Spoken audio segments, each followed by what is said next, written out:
versets sur la place de Christ. Accompagne chaque puissance de la parole de Dieu. Brise les montagnes, brise les forteresses, Seigneur. Mon Jésus, glorifie ton nom, Seigneur, Dieu de mon salut. Permets, Seigneur, que je sois la bouche au travers laquelle, Seigneur, tu vas communiquer ta pensée, Seigneur. Bénis ces moments, Seigneur. Bénis ces moments, notre roi et des armées. Glorifie ton nom au travers de ta parole, dans le nom puissant et glorieux de notre Seigneur Jésus-Christ. Nous disons Amen. Acclamons très fort pour la gloire de Dieu. Acclamons encore très très fort pour la gloire de ça. Tu as acclamé pour quelqu'un. Je veux que tu acclames pour le Seigneur maintenant. Acclame très fort pour le Seigneur. Que le Seigneur vous soit encore favorable. Je crois que c'est une grâce d'être devant la présence de Dieu. Mais des fois c'est difficile de se réveiller. Il y a un combat permanent qui monte dans nos cœurs, dans nos consciences. Mais du moins à chaque fois quand tu mets le pas dehors de ta maison, le Seigneur agrée cela et le Seigneur t'accompagne pour donner encore la force d'être devant la présence de Dieu. Que le Seigneur vous soit favorable. Tu peux penser faire un projet qui est tout à fait correct, mais cela dépend de la grandeur de Dieu, de la grâce de Dieu dans notre vie. Donc quand le Seigneur te permet d'atteindre un projet, bénis le Seigneur, parce que tu as reçu une grâce merveilleuse auprès de notre Dieu. Dans le cœur de l'homme, beaucoup de projets, mais c'est le dessein de l'Éternel qui s'accomplisse. C'est-à-dire quand tu fais un projet et que ce projet s'accomplisse, c'est que ce projet est déjà dans les calculs de Dieu. Voilà pourquoi ça s'accomplira facilement. Que le Seigneur vous bénisse. Prenons nos Bibles pour ne pas prendre beaucoup de temps. Nous parlons sur les œuvres de l'Antéchrist au sein de l'église locale. Les œuvres de l'Antéchrist au sein de l'église locale. Parce qu'il y a un peu petit nuage entre l'anté et l'antichrist. L'antéchrist, ça peut être aussi le Saint-Esprit. Et nous prenons l'antéchrist comme l'antichrist. Donc celui qui est antichrist. L'anté, c'est-à-dire celui qui fait avant. Donc c'est un peu la petite nuance. Mais quand nous disons l'antéchrist, nous ne parlons pas du Saint-Esprit. Donc facilement nous parlons sur la manifestation des diables au sein de l'église locale. Prenons nos Bibles, 2 Pierre 1, verset 1 jusqu'au verset 9. Je lis un peu vite pour gagner le temps. Il y a eu parmi le peuple des faux prophètes et il y aura même parmi vous des faux docteurs qui introduisent des sectes pernicieuses et qui renia le maître qui les a rachetés, attirant sur eux une ruine soudaine. Plusieurs les suivront dans leur dissolution. La voix de la vérité sera calomniée à cause de par cupidité. Ils trafiqueront de vous au moyen de paroles trompeuses et que le menace depuis longtemps la condamnation dont la ruine ne sommeille point. Car si Dieu n'a pas épargné les anges qui ont péché, mais qui les a précipités dans les abîmes des ténèbres et réservés pour le jugement, il n'a pas épargné l'ancien monde, mais il a sauvé Noé, lui le 8e, ce prédicateur de justice. Lorsqu'il fit venir le déluge sur un monde des impies, et il a condamné à la destruction et réduit en cendres le ville de Sodome et de Gomorrhe, donnant comme exemple aux impies à venir. Et il a délivré les justes de l'homme, profondément attristés de la conduite des hommes sans frein dans leur dissolution, car ces justes qui habitaient au milieu d'eux étaient tourmentés journellement, son âme juste à cause de ce qu'ils voyaient et entendaient de leurs criminels. Le Seigneur s'est délivré de l'épreuve les hommes pieux et réservé les justes pour être punis au jour du jugement, ceux qui surtout qui vont auprès de la chair dans un désir de pureté et qui méprisent l'autorité, audacieux, arrogants. Ils ne craignent pas d'injurier les gloires, tandis que les anges supérieurs en force et en puissance. Ne portez pas contre elles un jugement injurieux. Prenons encore 2 Timothée 3. 2 Timothée 3.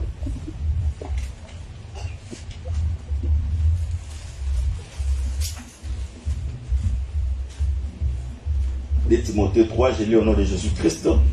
Sachez que dans le dernier jour, il y aura des temps difficiles, car les hommes seront égoïstes, amis de l'argent, fanfarons, hautains, blasphémateurs, rebelles à leurs parents, ingrats, irreligieux, insensibles, déloyaux, calomniateurs, intempérants, cruels, ennemis des gens de bien, traître, emporté de l'orgueil, aimant le plaisir plus que Dieu, ayant l'apparence de la piété, mais régnant ce qui fait la force. Éloigne-toi de ces hommes-là. Il en est parmi eux qui s'introduiront dans le maison et qui captivent des femmes d'un esprit faible et borné, chargé de péché, agité par des passions de toute espèce, apprenant toujours de ne pouvoir jamais arriver à la connaissance de la vérité. De même que Jam et Jambres s'opposèrent à Moïse, de même ces hommes s'opposèrent à la vérité, étant corrompus d'entendement, reprouvés en ce qui concerne la foi, mais ils ne feront pas un plus grand progrès, car leur folie sera manifestée pour tous, comme il fit celle de ces deux hommes. Prenons encore une autre écriture, Philippiens 3. Philippiens 3, 1 à 3 et 18, 21. Au reste, frères, réjouissez-vous dans le Seigneur. Je ne me lasse point de vous écrire la même chose, et pour que cela est salutaire. Prenez garde aux chiens, prenez garde aux mauvais ouvriers, prenez garde aux faux circoncis. Car les circoncis, c'est nous qui rendons à Dieu notre culte par l'Esprit de Dieu, que nous glorifions en Jésus-Christ et qui ne mettons pas notre confiance à la chair. Verset 18. Car il en est plusieurs qui marchent en ennemi de la croix de Christ.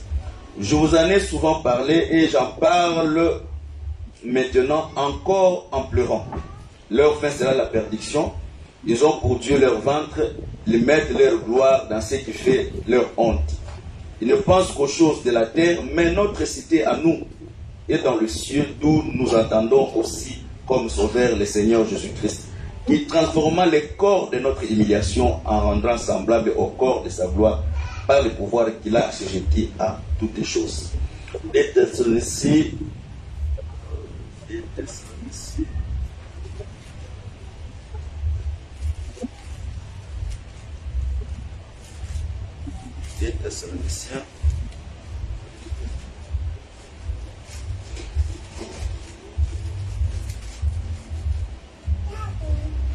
2, verset 1 jusqu'au verset, je crois, 12. Je lis vite. Pour ce qui concerne l'avènement de notre Seigneur Jésus-Christ et de notre réunion avec lui, nous prions, frères, de ne pas vous laisser facilement ébranler dans votre bon sens. Et de ne pas vous laisser troubler soit par quelques inspirations, soit par quelques paroles ou par quelques lettres qu'on dirait venir de nous, comme si le jour du Christ était déjà là. Que personne ne vous séduise d'aucune manière, car il faut que l'apostasie soit arrivée auparavant et qu'on vit paraître l'homme du péché, le fils de la perdition, l'adversaire qui s'élève au-dessus de tout ce qu'on appelle Dieu ou de ce qu'on adore jusqu'à s'asseoir dans les temples se proclamant lui-même un Dieu. Ne vous souvenez-vous pas que je vous disais ces choses lorsque j'étais encore chez vous? Maintenant vous savez ce qui les retient, afin qu'ils ne paraissent qu'à son temps. Car le mystère de l'iniquité agit déjà. Il faut seulement que celui qui les retienne encore ait disparu, alors paraîtra l'envie que le Seigneur détruira par le souffle de sa bouche et qui anéantira par l'éclat de son avènement. L'apparition de cet envie se fera par la puissance de Satan, avec toutes sortes de miracles, des signes, des prodiges mensongers, et avec toutes les séductions de l'iniquité pour ceux qui périssent parce qu'ils n'ont pas reçu l'amour de la vérité pour être sauvés. Aussi Dieu les a envoyés, Dieu envoyera une puissance d'égarement pour qu'ils croient au mensonge, afin que tous ceux qui n'ont pas cru à la vérité, mais qui ont pris plaisir à l'injustice, soient condamnés. Pour nous, frères, bien-aimés du Seigneur, nous devons à votre sujet continuellement grâce à Dieu, parce que Dieu vous a choisi dès le commencement pour le salut, par la sanctification de l'Esprit, par la foi en la vérité. Pour terminer, Apocalypse 17. Tu peux écrire les versets, tu peux le lire à la maison, donc moi je lis un peu vite pour gagner le temps. Pour les versets, tu peux facilement lire à la maison. Apocalypse 17, je prends le verset 7 au verset 8. L'ange me dit, pourquoi étonné-tu? Je te dirai le mystère de la femme et de la bête qui a 7 têtes et 10 corps. La bête que tu as vue, elle ne plut. Il doit monter dans l'abîme, aller à la perdition des habitants de la terre. C'est donc le nom n'a pas été écrit dès le commencement du monde dans les livres de vie. Cet honneur envoya la bête parce qu'il était, qu'elle ne plus et qu'elle réapparaît. Celui qui a l'intelligence, qui a de la sagesse. Je me limite un peu là-bas, sinon je vais beaucoup avancer. Que le Seigneur bénisse la lecture de sa parole. Amen. Que le Seigneur vous bénisse encore. Amen. Mais soyez quand même dans la joie. Que le Seigneur vous bénisse. Dans la présence de Dieu, il faut toujours avoir la joie. Mais vous êtes triste pourquoi? Vous n'avez pas mangé. En Europe, quand même, la problème de la nourriture, elle est résolue. Donc, nous croyons que si tu viens, mais le problème ne cessera pas aussi longtemps que nous n'avons pas encore atteint ce que nous appelons la rédemption de la chair. Que le Seigneur vous bénisse. Nous parlons sur les œuvres de l'Antichrist au sein de l'église locale. Nous croyons que, en dehors de l'église, l'Antichrist, il a déjà conquis ceux qui sont en dehors. Donc, le franc-maçon, les magiciens, les sorciers, les marabouts, même les gens qui n'ont pas encore cru à cette parole de la vérité. Les autres, leur temps sera accompli. Mais pour les autres, ils sont déjà réservés à l'égarement. Donc, parce que nous croyons, selon la Bible, le méchant s'égare depuis le ventre de sa mère. C'est ça, ce n'est pas moi, c'est David qui dit, le méchant s'égare depuis le ventre de sa mère. Et dans la Bible, nous avons cherché de comprendre qu'est-ce que signifie le ventre de sa mère. Est-ce que c'est sa mère biologique? C'est une question qu'on se pose. Mais nous ne croyons pas que c'est sa mère biologique. Je crois que dans la Bible, un jour, l'ange de l'Éternel a croisé la femme de Manoah, qui est la maman de Samson. L'ange de l'Éternel lui a apparu, mais son mari, comme il dit, il voulait que l'ange réapparaisse encore. Et l'ange a réapparu encore une seconde fois. Il a dit maintenant, le monsieur a dit, Manoah a dit, nous voulons avoir les conseils comment nous allons élever cet enfant. Mais pendant que l'ange parlait avec la femme de Manoah, au lieu de dire que cet enfant sera consacré depuis ton ventre, mais l'ange de l'Éternel disait que cet enfant sera consacré depuis le ventre de sa mère. Donc la mère, premièrement que la Bible parle, ce n'est pas la mère biologique. Je prends encore une autre écriture. La Bible dit ceci. Rebecca, quand les deux enfants bougeaient dans son ventre, il est allé voir, il est allé consulter Dieu. Mais Dieu lui a dit que le plus petit, etc. Donc, dans d'autres, donc, Dieu, comme dit la Bible, Dieu a aimé Jacob. Depuis pendant qu'il était dans le ventre de leur mère, Dieu avait aimé Jacob et Dieu avait haï Esau. Le ventre qu'on dit que Dieu a fait l'élection, premièrement, ce n'est pas le ventre physique ici.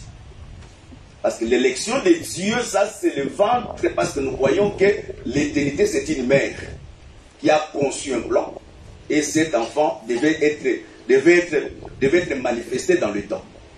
Tout ce que nous voyons ici, tout ce que nous vivons, ça c'est le plan éternel de Dieu. Aussi longtemps que ce plan n'est pas encore manifesté, ça c'est ce que Dieu a arrêté avant la fondation du monde. Mais quand cela se manifeste, c'est à ce moment que nous comprenons que l'éternité c'est tout un ventre. Donc la sagesse, la parole que nous prêchons aujourd'hui, si quelqu'un, son nom n'est pas écrit dans les livres de vie avant la fondation du monde, même s'il demeure dans cette parole, mais plus tard il va s'égarer selon de cette parole, parce que la vérité ne demeure pas en louche. Même s'il prend des racines, il peut à peu aussi avancer dans les choses de Dieu. Mais comme sa destinée, parce que Dieu a destiné chacun de nous là où il partira. Il a créé toutes choses avec un but. Même l'enfer, Dieu a créé avec un but. Donc il y a les gens, automatiquement, ils iront dans l'enfer sans faire les efforts. C'est Dieu l'a destiné comme ça. Voilà pourquoi nous parlons un peu sur les œuvres de l'Antichrist dans l'église locale. Tu peux être un envoyé du diable, mais ne pas reconnaître que tu es un envoyé du diable. Tu peux avoir des signes du diable en toi, mais toi-même tu ne comprends pas que tu as des signes du diable en toi. C'est comme on dit souvent dans les langages les plus terre à terre, la sorcellerie inconsciente, bien que moi je ne crois pas à cela. Parce que la sorcellerie inconsciente, ce n'est que la possession. Parce que celui qui est possédé, il peut être aussi inconscient de sa possession. Parce que la sorcellerie, c'est un démon qui a revêtu quelqu'un. Comme moi, nous appelons cela dans les langages de la Bible, il est possédé par l'esprit de la sorcellerie. Donc la personne peut, tu peux commencer à s'envoler, mais sans pourtant comprendre que tu es en train de goûter la sorcellerie. Je prends l'exemple de terre à terre, je vais m'expliquer dans la prophétie. tu peux commencer à rêver que tu manges déjà les viandes de la nuit. Je ne dis pas que toutes les viandes que tu manges la nuit, c'est la sorcellerie, non. Mais tu peux manger les viandes de la sorcellerie, mais sans comprendre que tu es déjà initié à la sorcellerie. Voilà pourquoi nous disons que sous les œuvres de l'Antichrist dans l'église locale, tout le monde qui vient dans l'église viendra au nom de Jésus-Christ. Nous avons donné l'écriture d'Apocalypse 13. La Bible dit, la bête qui est sortie de la terre, il avait 2 cornes semblables à celles de l'agneau, mais il parlait comme étant un dragon. Sa mission était quoi? Que les habitants de la terre adorent la première bête. Et la bête qui monte de la terre, nous avons donné son nom, c'était les faux prophètes. Donc, tout faux prophète a la mission de ramener les gens dans la perdition pour adorer la bête. Nous avons encore expliqué ceci. La Bible dit, il se lèvera au milieu de vous des faux prophètes, des faux docteurs qui introduiront des sectes pernicieuses. Pernicieuses, c'est ce qui dérange les morales, c'est ce qui dérange la conscience. Aujourd'hui, il est très difficile de prêcher quelqu'un en route afin qu'il puisse venir dans le Seigneur. Avant de les siècles à venir, les siècles passés, quand nous avons grandi, c'était plus facile de dire à quelqu'un seulement que Jésus t'aime. Et la personne, quand il attend que Jésus t'aime, il te suit. Bien, tu crois à la parole de Dieu. Mais aujourd'hui, pour que la personne croie, il faut appliquer beaucoup de mécanismes et beaucoup de stratégies. Pourquoi? Parce que la secte pernicieuse a détruit la conscience de plusieurs personnes. Je prends un exemple terre à terre. Tu as logé quelqu'un dans ta maison, au nom de notre Seigneur, et la personne te vole peut-être, il prend ta femme. Et ces habitudes-là a détruit le moral et la conscience de plusieurs personnes. Prenons un deuxième exemple. L'Église a contribué de l'argent afin que nous puissions acheter une parcelle. Mais d'un clin d'œil, le pasteur s'est acheté lui-même son propre parcelle et l'Église demeure dans l'état où il est. Donc on cherche, après avoir commencé à chercher encore, donc à acheter encore notre parcelle. Toutes ces choses-là, ce sont des sectes pernicieuses qui se sont introduits et ça détruit le moral de plusieurs personnes. Et voilà pourquoi il est difficile aujourd'hui de parler de quelqu'un à Christ en que facilement qu'il puisse croire. Mais dis-moi, la Bible dit ceci, ceux qui connaîtront Dieu agiront avec fermeté. Donc Dieu, quel que soit, les mauvais ouvriers se sont introduits au milieu de nous, mais Dieu ne changera pas sa procédure pour bénir un enfant de Dieu. Amen, amen.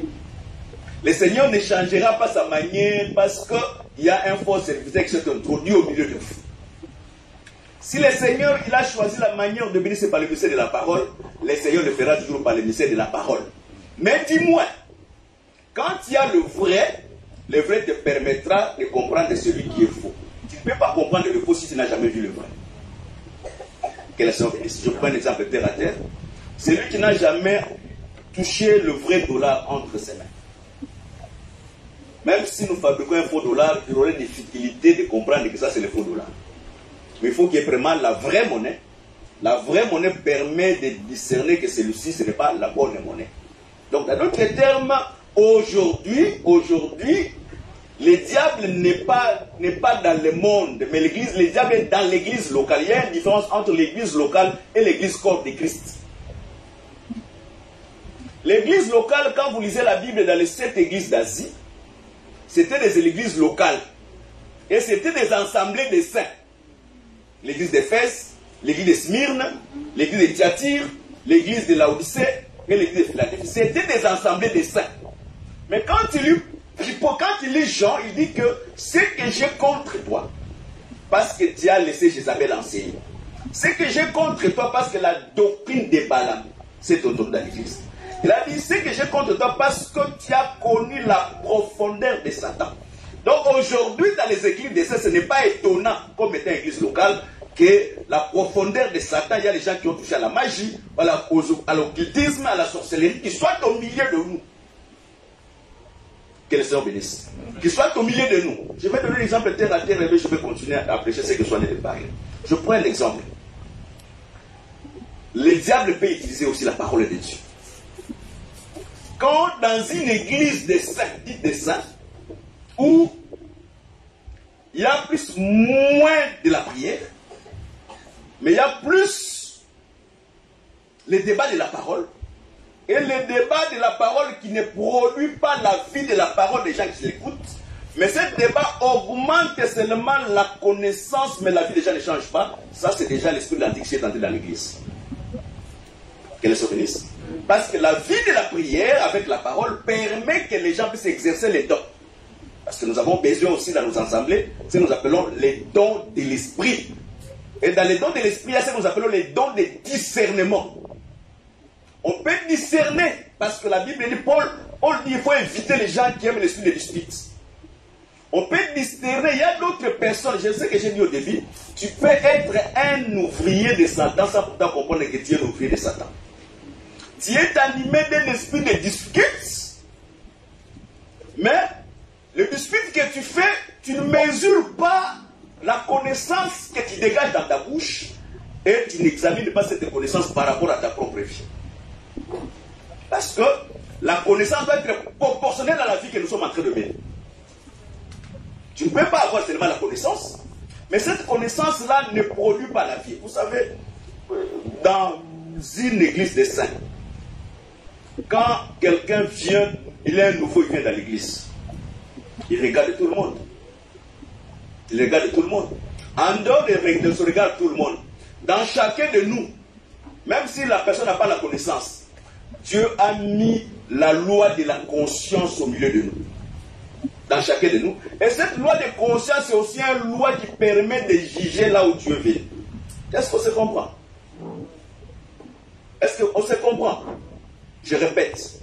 Dans chacun de nous, même si la personne connaissait Dieu, ne connaissait pas Dieu, Dieu a mis en nous la loi de la conscience. Parce que Paul dit ceci. Comment les païens qui n'ont pas la loi de Dieu, ils font du bien? Il dit, donc, dans leur conscience, Dieu a mis une loi. Même le monde, les gens qui n'ont pas reçu le Seigneur aujourd'hui, les jours du jugement, ils seront jugés par rapport à la loi de la conscience. Donc, Dieu a mis la loi de la conscience dans chacun de nous. Quand quelqu'un vient dans l'église locale, il est assis. Il doit commencer à regarder. Dans sa conscience, il peut prendre un frère, il peut prendre aussi une sœur comme étant un modèle. J'ai donné un exemple terre à terre la fois passée. Quand tu prends un canard bébé, et tu prends le voiture, tu mets les manivelles, tu laisses partir la voiture, quand tu casses, le canard, quand il va sortir dans sa cachette, il va suivre le premier qu'il va voir. Donc, dans la foi, si dans la foi, depuis que tu as commencé à prier, personne n'a été pris comme modèle, il faut se poser des questions. Est-ce que tu es dans le vrai ou tu es dans le faux? Il faut que les gens te prennent dans la foi comme étant un modèle. C'est à ce moment que tu sauras que tu as Dieu avec toi. Que le Seigneur vous soit favorable.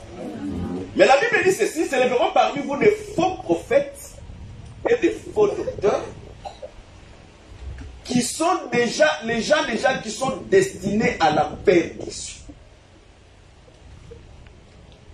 C'est-à-dire au milieu de nous. Tout celui qui est au milieu de nous n'est pas destiné au salut. Si Dieu le fait, que Dieu soit loué. Ça, c'était dans sa souveraineté. Et moi, je prêche comme Paul, comme Pierre, comme Jacques. Tous ceux qui sont au milieu de nous ne sont pas impérativement fils de Dieu. Mais au milieu de nous, il peut aussi s'introduire, s'infiltrer de loups ravisseurs qui ne vont pas épargner le brebis. J'ai dit, je répète encore. Comment un frère dans le Seigneur, un frère peut faire de l'église des liens de conquête des femmes? Comment un frère dans l'église? Ici, l'église c'est comme le puits là où on est en train de tondre les brebis. Ici, on ne vient pas pour chercher ni l'argent, ni les femmes. Ici, on vient pour que le Seigneur nous taille pour que les péchés qui sont en nous, que nous puissions nous débrouiller de la vie du péché. Mais si quelqu'un vient encore augmenter, salir la source, là où la source peut avaler le péché, ça c'est trop grave. Vous savez, vous ne mesurez pas de gravité de certaines situations. Et les conséquences de certaines situations, vous ne les mesurez pas. Quand un frère escroque un frère au nom de Jésus, mais c'est sérieux. Donc tu es escroqué au nom de Jésus.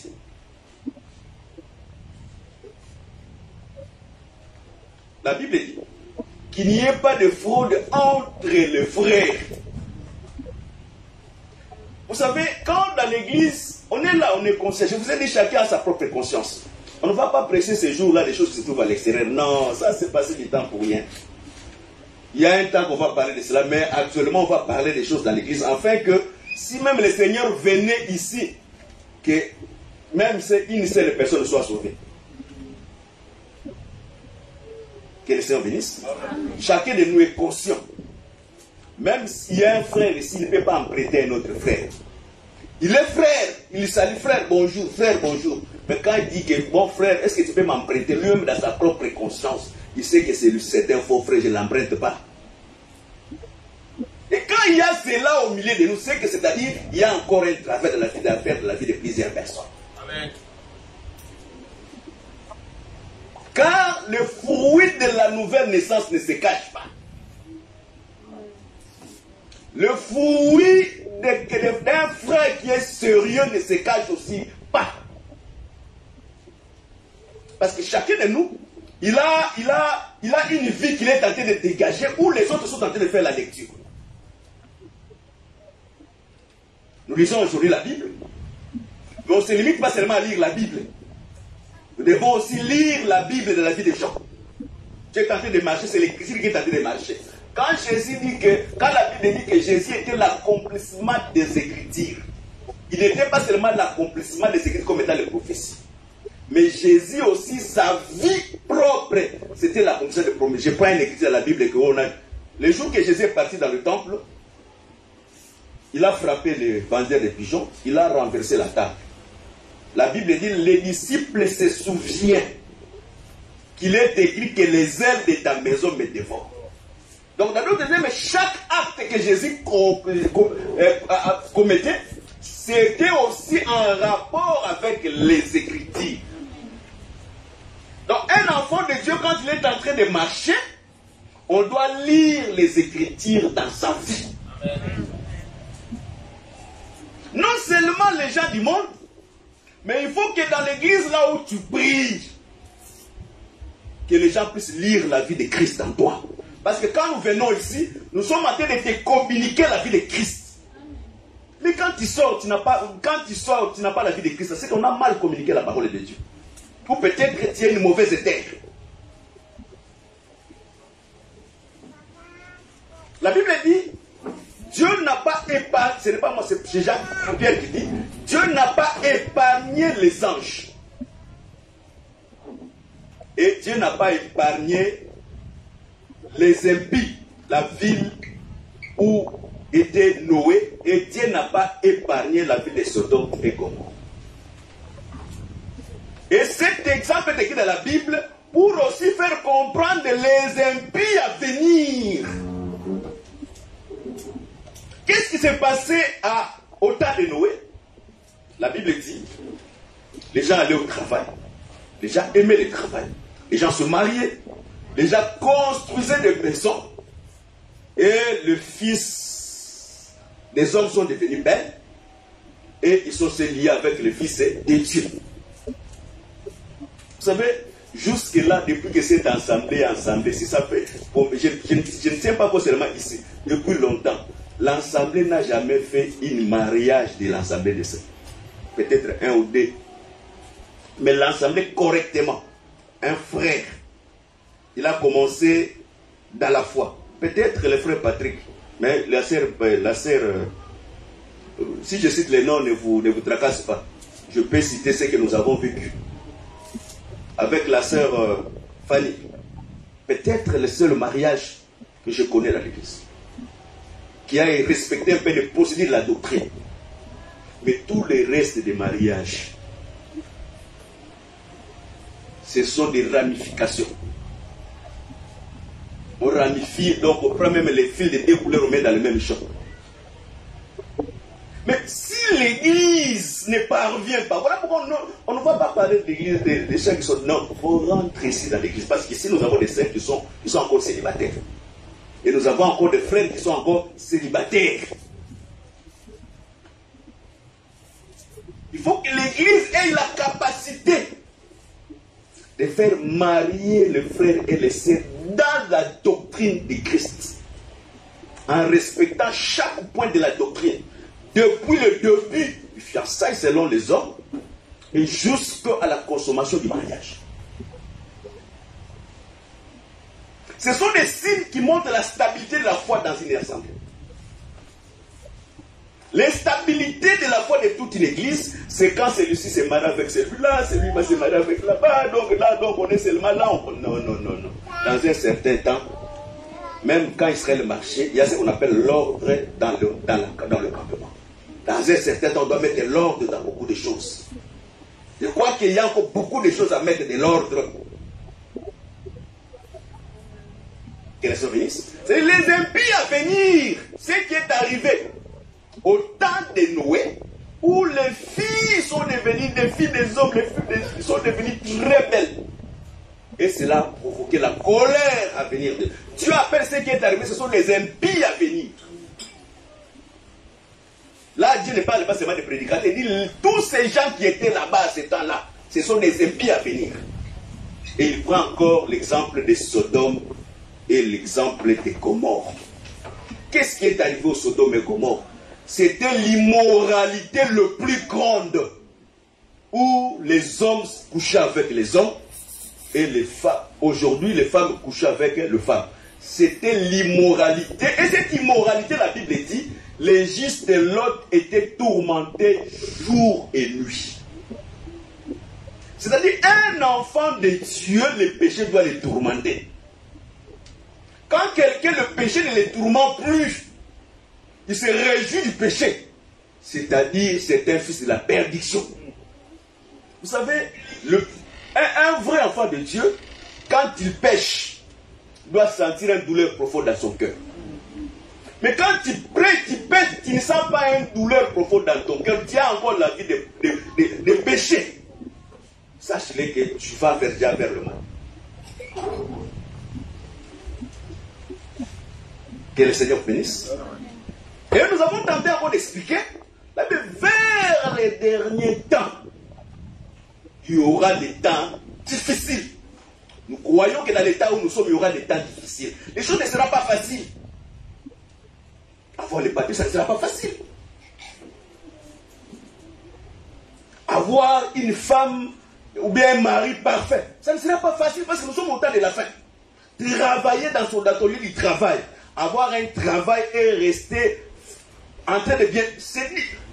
tout sera difficile. Vous savez, aujourd'hui, je prends un exemple dans mon pays. Pour que tu aies un bon travail, tu dois être un franc-maçon, ou bien tu es dans les cancans, ou bien tu es dans Rose-Croix. Ce sont des frères qui se donnent aujourd'hui la main. Même ici, dans les grandes entreprises, pour travailler, avoir un bon poste, ce n'est pas facile. Parce que c'est les temps difficiles. Même les femmes mariées peuvent changer leur corps avec le poste. Et à combien plus forte raison, ceux qui ne sont pas mariés, ils sont instables dans la foi. Ça c'est moi, ça engage que moi. Moi je dis souvent, les sœurs n'ont pas la foi. Ça c'est moi. Quand le sœur n'est pas encore marié, attention avec sa foi. Parce qu'elle peut se marier avec un musulman et devient aussi musulman. Elle peut se marier avec un franc-maçon et devient aussi franc-maçon. C'est la foi de la sœur, moi je les considère, quand je les vois mariés, demeurer dans la parole. Ce n'est pas moi, c'est pour dire, la femme sera sauvée. Néanmoins, ce n'est pas moi, néanmoins en devenant maître, s'il persévère dans la foi. C'est-à-dire, la femme peut avoir la foi, mais le mariage peut lui enlever de la persévérance dans la foi.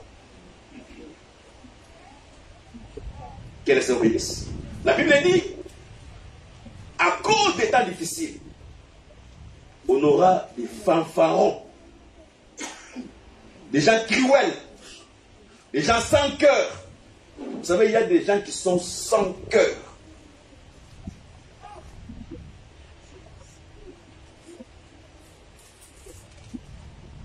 Calomniateurs, les gens qui calomnient, vous savez.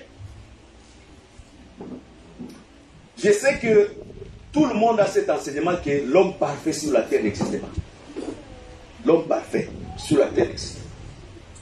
Mais nous donnons cette écriture, on regarde les sacrificateurs avec un œil sain. Mais quand quelqu'un commence à critiquer son propre prédicateur, mais il est en danger. Sa foi est en danger. Quand tu commences à critiquer le prédicateur, il faut quitter cette église. Parce que tout ce qu'il va parler, ça ne se servira absolument à rien. Quand tu n'as pas de confiance au prédicateur, quand tu n'as plus confiance au prédicateur, j'ai dit à un prédicateur les jours passés, je ne peux pas citer son nom, un frère n'avait plus confiance en lui. Je lui ai dit, il faut arrêter de prier dans la maison de frère. Parce que ça ne sert absolument à rien, parce que le frère n'a plus confiance en toi. Et la Bible, les gens qui seront fanfarons, ennemis des gens de bien, la Bible dit, quand tu vois ce comportement dans quelqu'un, ne fais pas des efforts de chercher à arranger. Non, la Bible dit qu'il faut s'éloigner de telles sortes de gens. Il y a certaines personnes, il faut s'éloigner. Ce n'est pas toi, c'est la Bible. Et la Bible, il faut très bien comprendre les dispensations de la parole. Quand tu prêches, quand on prêche de la doctrine, la Bible dit, dans la dispensation, nous sommes, la parole de Dieu lui sert d'un sceau. C'est-à-dire, les paroles de la Bible sont inchangeables et irrévocables, il ne changera pas. Comme c'est Dieu qui a dit que quand tu vois quelqu'un, c'est un calomniateur, un cruel, un menteur, un fanfaron, ennemi des gens de bien, un critiqueur, éloigne-toi de ces gens-là. Parce que je rentre dans le langage le plus terre à terre que, comme il critique les autres, il va aussi te critiquer quand il ne sera pas. Donc c'est sa vie en toi, en lui. Éloigne-toi. Vous savez, quand on est amis ici dans l'église, quand on se fait amis dans l'église, qu'est-ce qu'on va parler? Ce sont les choses de Dieu. Mais quand vous êtes amis, vous ne parlez plus des choses de Dieu, nous prions ensemble. Cette amitié-là, il faut la détruire. Parce que ça n'a pas de sens. La réunion que nous faisons, c'est la fraternité tout autour de la parole de Dieu. Nous allons parler de Christ de gauche à droite. Je félicite un frère. Il y a une soeur qui voulait se faire amitié avec, quelque part dans une église, avec une femme d'un frère. Le frère dit non. Quand je regarde ta vie en toi, je mets vraiment ta vie proportionnellement à la vie de ta femme. Je ne permets pas que ta femme soit la mienne. Ça c'est naturel, ça c'est biblique, mon frère. Je ne permets pas. Que le Seigneur bénisse. Et la Bible dit, c'est maintenant, ces caractères, la fanfaron, cruel, menteur, la Bible dit, parmi ces gens-là,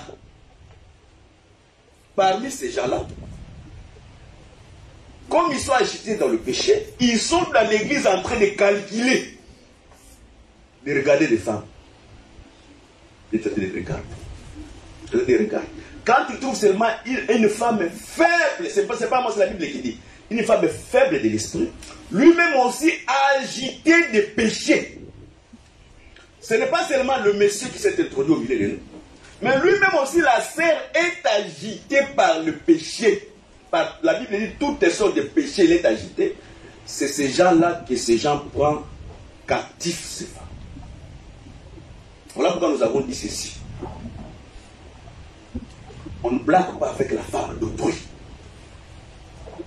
Ici dans l'église, si tu trouves la femme de quelqu'un, tu lui dis bonjour. Donne-lui un petit sourire, c'est parce que c'est sa soeur. Mais ne dépasse pas des causeries, des blagues inutiles. On ne blague pas avec la femme d'autrui.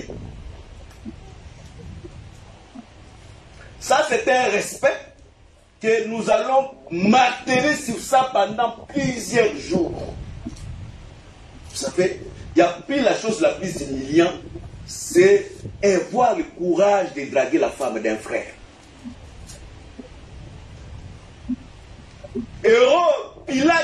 Jean-Baptiste est mort à cause de ça. Parce qu'il reprochait Hérode à cause de la femme de son frère.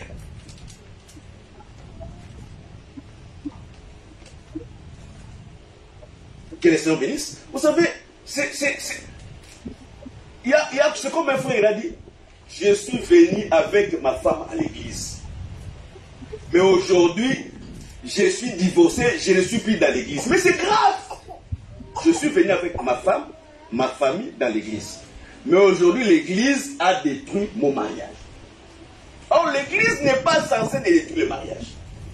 L'église est censée donner l'équilibre au moins de la parole pour que les gens vivent équilibrés dans le couple. Mais quand les gens viennent dans l'église et que c'est l'église maintenant qui détruit, mais ça c'est trop grave.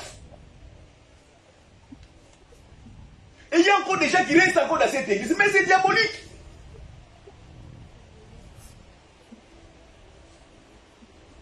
Que le Seigneur bénisse. Que le Seigneur bénisse encore. La Bible dit attention. Ça, c'est Paul qui dit dans le Bible des Philippiens. Attention aux faux circoncis. Attention aux chiens. Attention. Pourquoi? Parce qu'ils sont égarés. Ils marchent à l'ennemi de la croix parce qu'ils vont vers la perdition. La Bible dit ceci. Si quelqu'un en lui s'est introduit au milieu de nous, même s'il se cache avec les dents, il sera révélé parce que ces gens-là, les œuvres, on ne les cache jamais. Les feuilles peuvent couvrir tout le temps pendant que le fruit n'est pas là, mais les œuvres, ça ne se cache jamais. Leurs œuvres seront manifestes.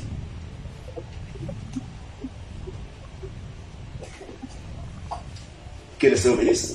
Nous voulons seulement dire aux gens, sache-les que, je ne dis pas que tu n'as pas confiance au frère, bien à la sœur, mais nous te donnons les yeux pour mesurer.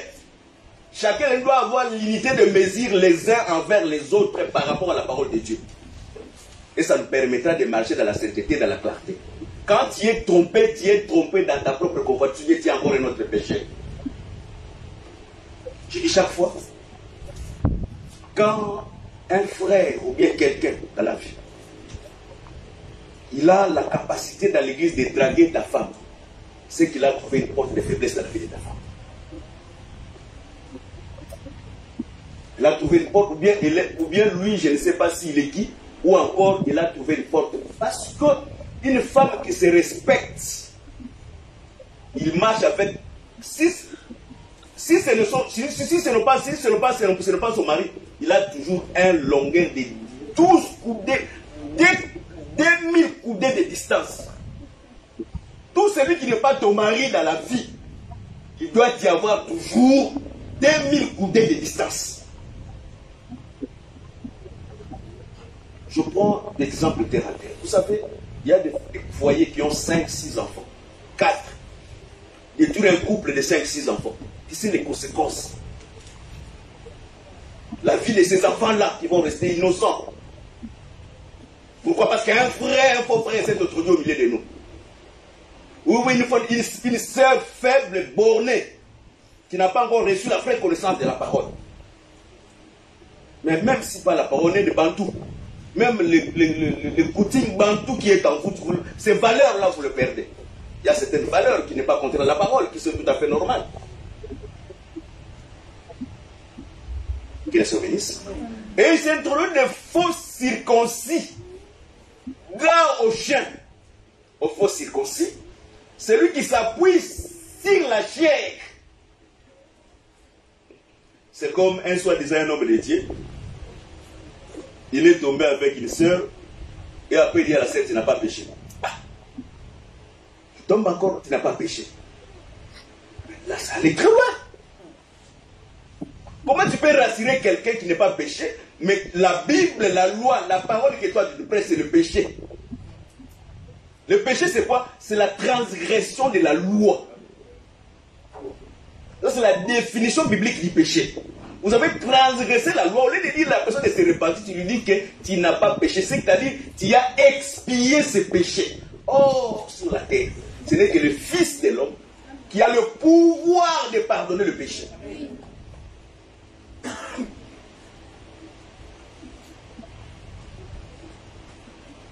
Je reprends encore ce que je disais dimanche. Une sœur qui est encore vierge, j'ai cité les termes, je répète encore. S'il est incomplet, mais il est très diabolique.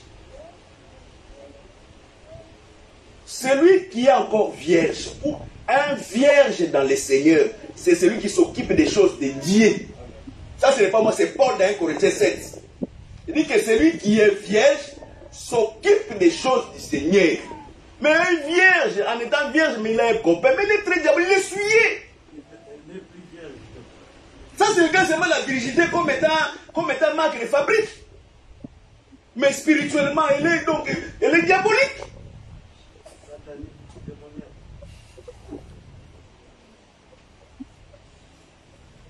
Et l'écriture va encore pour pas seulement dire, celui qui n'est pas marié, qui s'occupe des choses du Seigneur.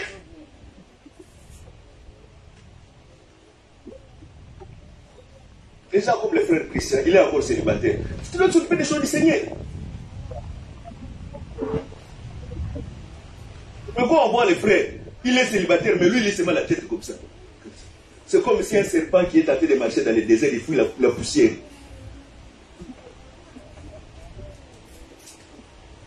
Quels sont venus? La Bible dit ceci. Ces gens-là, ce sont les ennemis de la croix. Leur fin sera la perdition. Or, la perdition, c'est quoi? La perdition, c'est la qualité de la bête qui est montée de la terre, de la mer. La Bible dit, ça c'est Apocalypse 7, il était, il ne plus, il réapparaît encore et il va dans la perdition. Donc, le rôle de la bête, c'est quoi? C'est ramener les gens de la perdition parce qu'il sait qu'il n'a pas peu de temps. Il a que peu de temps. Le diable sait très bien qu'il a peu de temps sur cette terre. Mais le diable n'ira pas seul. Vous savez, poussons un peu des raisonnements naturels avant d'aller dans les raisonnements bibliques. Si on te donne tous les immeubles qui sont ici, à Stène, on te donne cet immeuble, on te donne l'autre immeuble, on te donne l'autre immeuble. Après 30 ans, tu meurs. Est-ce que tu auras le souvenir de ces immeubles que tu es resté sur cette terre? Ça c'est absolument. Donc, tout ce que ce n'est qu'une vanité. Voilà pourquoi nous cherchons seulement à être stables dans la vie. Nous cherchons la stabilité. Nous ne courons pas derrière la richesse. On prend tous les hommes qui sont ici, les bons, comme vous voulez dessiner les hommes, si les mystères, c'est quoi, on vous les donne. Mais après 4-5 ans, tu meurs. D'ailleurs, après la mort, il n'y a plus ces mariages ici. Et quoi te servir? Et si tu vas dans l'enfer, la souffrance éternelle?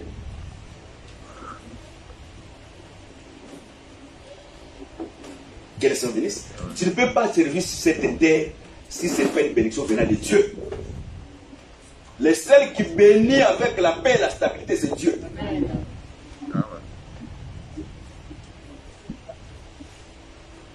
Que le Seigneur vous soit favorable. La Bible dit, il était, il ne plus. Il était quand? Avant la croix. L'œuvre de la croix fait disparaître, il ne plus. Mais il va réapparaître encore. Or, pendant qu'il n'est plus, c'est là où Paul dit, le mystère de l'iniquité agit déjà. C'est-à-dire quand l'œuvre de la croix, parce que nous croyons que le Seigneur a vaincu l'ennemi à la croix. Quand il la Bible dit parmi les 10 têtes, il n'y a qu'une seule tête qui a été blessée. Donc d'autres têtes sont mortes. Et aujourd'hui, le diable agit par mystère, que nous appelons le mystère de l'iniquité. Il y a une différence, une petite nuance entre les péchés et l'iniquité. Toute iniquité est péché, mais tout péché n'est pas iniquité. Est-ce qu'on se comprend? Tout péché, toute iniquité est péché, mais tout péché n'est pas iniquité. Je m'explique maintenant. L'apôtre Pierre, l'apôtre Jean dit ceci. Si tu vois ton frère commettre un péché qui ne mène pas à la mort, prie pour lui. Si tu vois ton frère commettre un péché qui ne mène pas à la mort, prie pour lui. Je prends un exemple. Je vois un frère en train de boire l'alcool. Je vois un frère en train de voler. Je vais prier pour lui. S'il demeure dans ce péché, il entre dans l'enfer. Mais quand je prie pour lui, le Seigneur peut l'accorder la grâce. Mais si maintenant il commet un péché qui amène à la mort, c'est ce qu'on appelle l'iniquité. Premièrement, la fausse balance. La fausse balance de la parole. Prêcher mal la parole, c'est l'iniquité. Et prêcher mal la parole, c'est ce qui éloigne les gens de la foi. La Bible dit, tu n'auras pas deux balances entre toi. Parce qu'avoir des balances, tu ne vas pas demeurer dans le pays que je vous ai donné. Donc, dans d'autres termes, si tu veux demeurer dans le pays de la promesse, il faut avoir les seules balances. Si tu as laissé le balance, tu seras éternellement dans la promesse. Donc, c'est-à-dire, le vrai enseignement comme étant le vrai balance nous permet de recevoir ce que nous appelons la vie éternelle. Mais si tu as des enseignements, Jésus, il y a 3 dieux, des femmes prêchent, toutes ces histoires-là, ça c'est l'iniquité. Je donne encore une autre iniquité. Quand quelqu'un avec conscience, là, il a reçu la parole de la vérité. Mais il a couché avec un homme, La Bible dit ça, c'est l'abomination. Et cette abomination, c'est l'iniquité. Qu'elles sont bénisses. Mais parmi l'iniquité, j'explique encore, je donne encore notre écriture de l'iniquité. Il dit, n'avons-nous pas prophétisé à ton nom? N'avons-nous pas guéri les malades à ton nom? Jésus lui répondit, éloignez-vous de moi. Vous êtes serviteurs de l'iniquité. C'est-à-dire, prophétiser, guérir les malades, mais ne demeurera pas dans la vraie doctrine. Ce que tu fais là, c'est l'iniquité. On dit pas, il faut faire la différence. On n'a pas dit prophétiser là, c'est prêcher. Non. Jacques dit ceci. Quand quelqu'un prêche la vérité, c'est un homme parfait. Celui qui ne branche pas dans la parole, c'est un homme parfait. Ça, c'est pas moi, c'est Jacques qui dit. Mais l'iniquité, ce sont les gens qui disent mais tu es dans la fausse doctrine, comme les gens des Bibles. Ce sont des gens de l'iniquité. Mais tu verras un frère au sein de l'assemblée.